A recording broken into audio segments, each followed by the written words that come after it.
Sobat Maestro yang terkasih, perkenalkan saya penginjil Ola Restu dari Gereja Sidang Kristus yang ada di Gempol, Pos PI. Pada hari ini saya akan membawakan firman Tuhan yang terambil dalam surat 1 Korintus 13 ayat yang kelima. Kasih itu ia tidak melakukan yang tidak sopan dan tidak mencari keuntungan diri sendiri. Hari ini saya akan membacakan dan kita sama-sama merenungkan firman Tuhan dengan tema cinta itu tidak mementingkan diri sendiri. Sobat Maestro yang terkasih, salah satu kualitas kasih yang ada di dalam 1 Korintus 13 ayat 5 yang tadi sudah kita baca bersama-sama adalah tidak mencari keuntungan sendiri atau tidak mementingkan diri sendiri. Secara ringkas dan tepatnya kita bisa menyebutnya kualitas kasih ini sebagai tidak egois. Orang yang telah mengenal kasih Kristus dan mengalami kasih Tuhan Yesus di dalam kehidupannya tentu memiliki hal yang lebih mulia, yaitu kemurahan hati. Kalau kita mengingat satu kisah di dalam kebenaran firman Tuhan di dalam Alkitab, perumpamaan tentang seorang Samaria yang murah hati, pasti kita semuanya sudah pernah dan kita sering mendengarkan kebenaran firman Tuhan atau mengerti kisah ini di dalam pembacaan Alkitab kita sehari-hari mungkin. Yang tertulis dalam Injil Lukas pasal 10, yang ini merupakan sebuah pengajaran yang cukup keras yang dari Tuhan Yesus, di mana Tuhan Yesus menempatkan seorang imam dan juga seorang Lewi, dan dalam perumpamaan itu Yesus justru menempatkan seorang Samaria yang dibenci oleh orang Yahudi di masa itu sebagai seorang yang tergerak oleh belas kasihan. Apa sebenarnya pesan yang ingin disampaikan Tuhan Yesus di dalam perumpamaan yang diajarkan oleh Tuhan Yesus sendiri?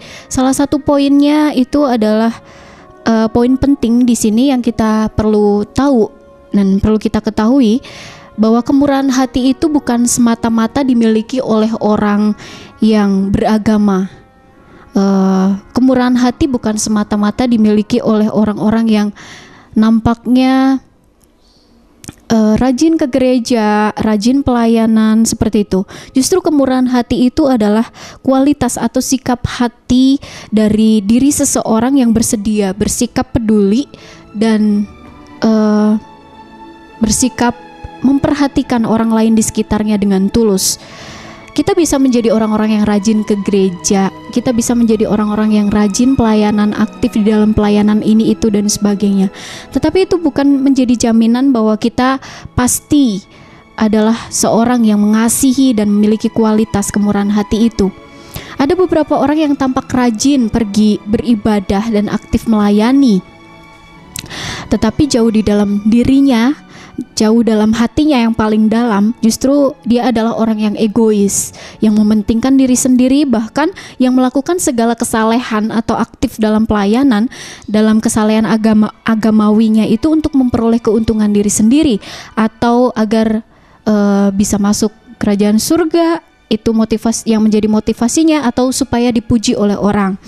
Sobat Maestro yang terkasih, kita bersyukur kita punya Tuhan Yesus di dalam kehidupan kita. Kita menjadi orang-orang yang percaya Tuhan Yesus lahir ke dunia, datang ke dunia karena kasih bagi orang-orang yang berdosa.